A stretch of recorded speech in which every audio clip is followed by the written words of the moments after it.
राज करता था। उसकी 2 रानियां थीं, लेकिन दोनों ही संतान सुख से वंचित थीं। राजा और रानियां संतान प्राप्ति की कामना लेकर हर मंदिर, हर तीर्थ स्थल का रुख करते, दिन रात पूजा पाठ और अनुष्ठानों में लगे रहते। रानियां भी अपनी गोद भरने की आस लिए ईश्वर से प्रार्थना करती, लेकिन वर्षों बीत गए, फिर भी उनकी गोद सूनी ही रही। इसी दौरान एक दिन उस राज्य की सरहद से एक तपस्वी साधु का गुजर हुआ। उनका तेज इतना था कि नगरवासियों में चर्चा फैल गई। ये कोई साधारण संत नहीं, अवश्य ही सिद्ध महात्मा है। जब बात राजा तक पहुंची तो उन्होंने तुरंत अपने मंत्रियों को आदेश दिया, महात्मा को आदर सहित हमारे महल में आमंत्रित किया जाए। महात्मा जैसे ही राजमहल पहुंचे, राजा ने दोनों रानियों को अपने दरबार में बुलाया और कहा, इन संत का आदर सत्कार पूरे सम्मान और श्रद्धा से होना चाहिए। बड़ी रानी बिना देर किए सेवा में जुट गई। उसने संत की हर जरूरत का ख्याल रखा, उन्हें अच्छे वस्त्र, भोजन और आराम दिया। उनकी सेवा में उसके चेहरे पर समर्पण साफ झलक रहा था। वहीं दूसरी ओर छोटी रानी ने संत के पुराने जर्जर वस्त्रों को देखकर मुंह फेर लिया। उसे अपने सौंदर्य और वैभव पर बहुत घमंड था। उसके लिए किसी ऐसे संत की सेवा करना अपनी शान के खिलाफ था। कुछ दिन महल में ठहरने के बाद जब संत विदा होने लगे तो उन्होंने बड़ी रानी को बुलाकर मुस्कुराते हुए आशीर्वाद दिया, बहुत शीघ्र इस राजमहल में नन्हे कदमों की आहट गूंजेगी। बड़ी रानी यह सुनकर बेहद प्रसन्न हुई और सचमुच कुछ ही समय बाद उसने मां बनने का सुख पाया। जब यह शुभ समाचार राजा को मिला तो वह अत्यंत आनंदित हो उठा। बिना देर किए वह बड़ी रानी के पास पहुंचा, उसे अपने गले से लगा लिया और आंखों में खुशी के आंसू लिए कहा, मेरे जीवन की सबसे बड़ी खुशी आज मुझे मिली है। धीरे धीरे यह शुभ समाचार पूरे राज्य में फैल गया। राजा पिता बनने वाले हैं। राज्य भर में उत्सव जैसा माहौल बन गया। बड़ी रानी का सम्मान अब दरबार में और भी बढ़ गया। उसकी सेवा के लिए और दासियां नियुक्त की गई। लेकिन उधर छोटी रानी की परेशानी बढ़ने लगी। जब उसने सुना कि बड़ी रानी गर्भवती है तो उसके मन में जलन और ईर्ष्या का ज्वाला सुलगने लगी। सोचते हुए वह कहने लगी, अगर अब से ही बड़ी रानी का इतना आदर हो रहा है तो बच्चे के जन्म के बाद तो उसका सम्मान और बढ़ जाएगा। बच्चे के साथ तो उसे और भी ज्यादा ध्यान मिलेगा। छोटी रानी मन ही मन यह सोचकर जल रही थी और उसकी आंखों में शैतानी योजनाओं का चोर सा नजर आने लगा। उसके मन में एक डर घर कर गया था, कहीं बड़ी रानी उसकी हैसियत को नीचा न दिखा दे। वो सोचने लगी, अगर उसके पुत्र का जन्म हो गया तो वो मुझे दासियों की तरह हुक्म देने लगेगी। नहीं, मैं ऐसा हरगिज नहीं होने दूंगी। उसने तुरंत ही योजना बनानी शुरू कर दी। दरबार के कुछ भरोसेमंद चेहरों से गुपचुप सलाह मशवरा किया और बड़ी रानी को नुकसान पहुंचाने के लिए चालें रचने लगी। लेकिन उसकी हर एक कोशिश किसी न किसी वजह से नाकाम हो जाती। कभी दासियां बड़ी रानी की सेवा में होती तो कभी राजा खुद उसकी देखभाल कर रहे होते। नतीजा ये कि छोटी रानी को अपनी योजनाओं को अंजाम देने का मौका ही नहीं मिल पा रहा था। समय तेजी से गुजरता गया। बड़ी रानी की प्रसव तिथि निकट आती जा रही थी। इसी दौरान छोटी रानी ने महल की अनुभवी दाई को चुपचाप बुलवाया और उसे खूब सारा धन देकर अपने पक्ष में कर लिया। अब दोनों दाई और छोटी रानी बड़ी रानी के प्रसव का बेसब्री से इंतजार करने लगे। एक दिन अचानक बड़ी रानी को जोर की प्रसव पीड़ा शुरू हो गई। दर्द असहनीय हो गया था। वह तड़पती हुई कराह उठी। उसने कांपती आवाज में छोटी रानी को पुकारा और कहा, बहन मुझे बहुत तेज दर्द हो रहा है, कुछ करो। यह सुनते ही छोटी रानी के चेहरे पर एक क्षण को ज्वाला सी दौड़ गई। लेकिन उसने अपनी भावनाओं को छुपाते हुए सहानुभूति का नकाब ओढ़ा और कहा, तुम घबराओ मत, मैं अभी दाई अम्मा को बुलाकर लाती हूँ। बड़ी रानी दर्द से तड़पती रही। उसकी चीखें सुनने वाला वहाँ कोई नहीं था। तकलीफ की हालत में वो पलंग का सहारा लेकर एक ओर लुढ़क गई और कुछ ही देर में बेहोश हो गई। इस बीच उसने जुड़वा बच्चों को जन्म दिया। थोड़ी देर बाद दाई कक्ष में पहुंची। जब उसने यह देखा कि बड़ी रानी ने 2 बच्चों को जन्म दिया है तो उसने बिना देर किए दोनों नवजातों को एक बड़े बर्तन में रखा और उन्हें चुपचाप छोटी रानी के पास ले आई। छोटी रानी के इशारे पर दाई ने अगला कदम उठाया। वह 2 बड़े पत्थर उठा लाई और उन्हें उस स्थान पर रख दिया जहाँ बच्चे थे। अब उस कक्ष में सिर्फ बेहोश बड़ी रानी और 2 पत्थर पड़े थे। कुछ समय बाद जब बड़ी रानी को होश आया तो उसकी नजर जैसे ही उन पत्थरों पर पड़ी वह घबरा गई। उसका दिल किसी भारी सदमे की तरह टूट गया। आंखों से आंसू बहने लगे और वह बुरी तरह कांपने लगी। यह कैसे संभव है? उसी वक्त राजा भी उत्साह से झूमते हुए रानी के पास पहुंचे, अपने भावी उत्तराधिकारियों को देखने की उमंग लिए। लेकिन जैसे ही उन्होंने देखा कि रानी के सामने 2 पत्थर रखे हैं और वह एक तक उन्हें निहार रही है, उनका हर्ष एक झटके में ठंडा पड़ गया। राजा का चेहरा गंभीर हो गया। उन्होंने दाई से तीखे स्वर में पूछा, यह सब क्या है? मेरे बच्चे कहाँ हैं? दाई ने सिर झुकाया और बोली, महाराज यह कोई सामान्य प्रसव नहीं था। रानी ने 2 पत्थरों को जन्म दिया है। हम भी स्तब्ध हैं। राजा अवाक रह गए। कमरे का माहौल एक अजीब सन्नाटे में डूब गया। तभी छोटी रानी भी बोल उठी, महाराज हमारे साथ छल हुआ है। बड़ी रानी ने हम सबको धोखा दिया है। उन्होंने गर्भावस्था का ढोंग रचकर हम सबको क्षति पहुंचाई है। महाराज यह सब सुन गुस्से से आग बबूला हो गए और बड़ी रानी से कहा, तुमने ऐसा क्यों किया? तुम हमें पहले ही बता देती तो हम समझ लेते कि संतान सुख हमारे भाग्य में ही नहीं है, पर तुमने हमारे साथ इतना बड़ा विश्वासघात किया है। अब से तुम इस राजमहल की रानी नहीं बल्कि नौकरानी बनकर रहोगी। इतना कह राजा वहाँ से चले गए। इधर बड़ी रानी का रो रो कर बुरा हाल था। वह सोच रही थी, ऐसा कैसे हो सकता है कि मैंने ईंट पत्थर को जन्म दिया है? जरूर किसी ने मेरे साथ धोखा किया है। मेरे बच्चे कहाँ होंगे, किस हाल में होंगे पता नहीं। इसके बाद से बड़ी रानी का उस राज्य में रहना मुश्किल हो चुका था। सभी उनसे नौकरों जैसा व्यवहार करते, खासकर छोटी रानी तो सारा काम उनसे ही करवाती थी। इसी बीच गांव के प्रधान एक अजीब और रहस्यमय समस्या के साथ राजा के पास पहुंचे। राजा ने उनसे पूछा, बताइए प्रधान जी आपकी समस्या क्या है? प्रधान जी ने कहा, महाराज आपके रहते किसी को क्या ही समस्या होगी,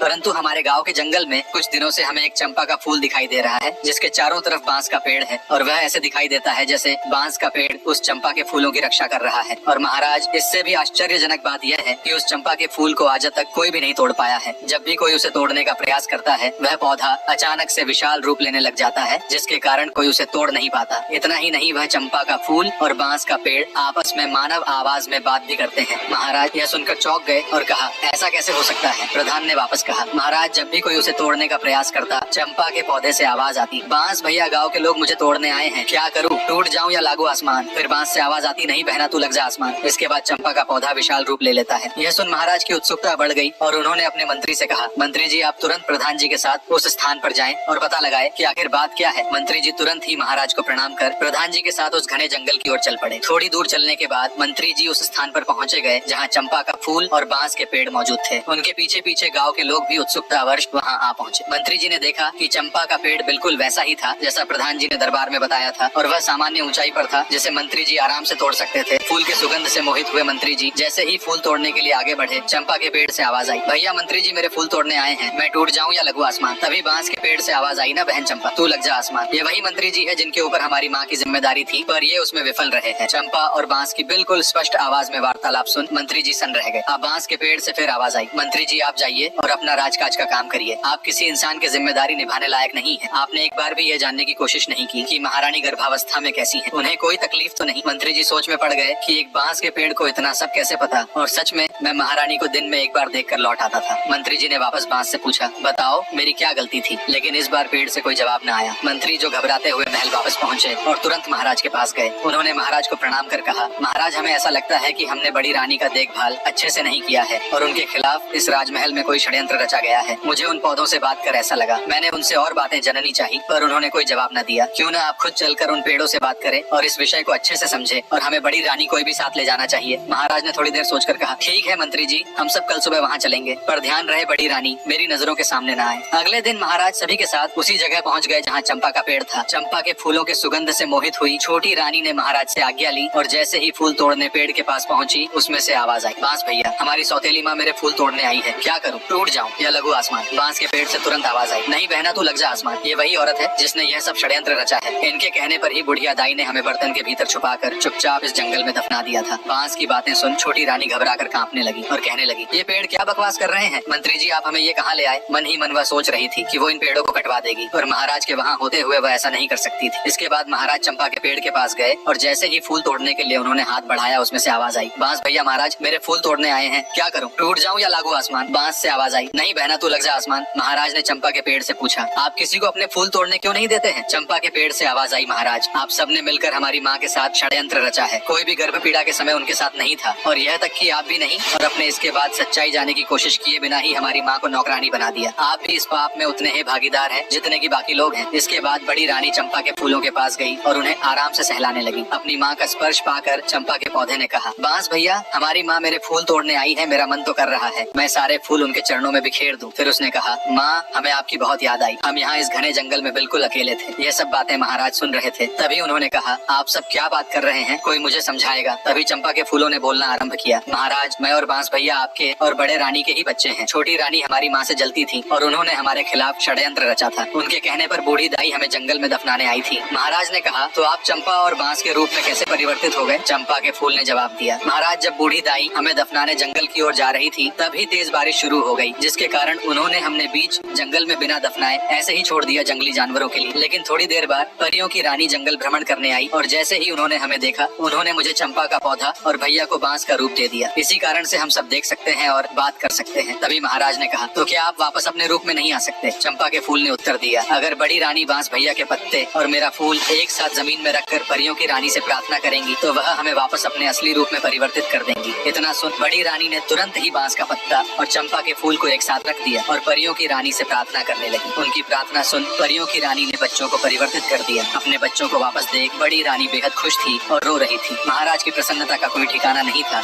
लेकिन तभी उन्होंने मंत्री जी को आदेश दिया कि इस घोर अपराध के लिए छोटी रानी और बुढ़िया दाई को तुरंत फांसी की सजा दी जाए, क्योंकि उन्होंने हमारी संतानों को मारने का प्रयास किया है। पर तभी बड़ी रानी ने बोला, नहीं महाराज आज मेरे लिए बहुत खुशी का दिन है, आज के दिन आओ किसी की जान नहीं लेंगे। इतना कह सब महल वापस लौट आए और राजा ने बड़ी रानी की बात मानकर किसी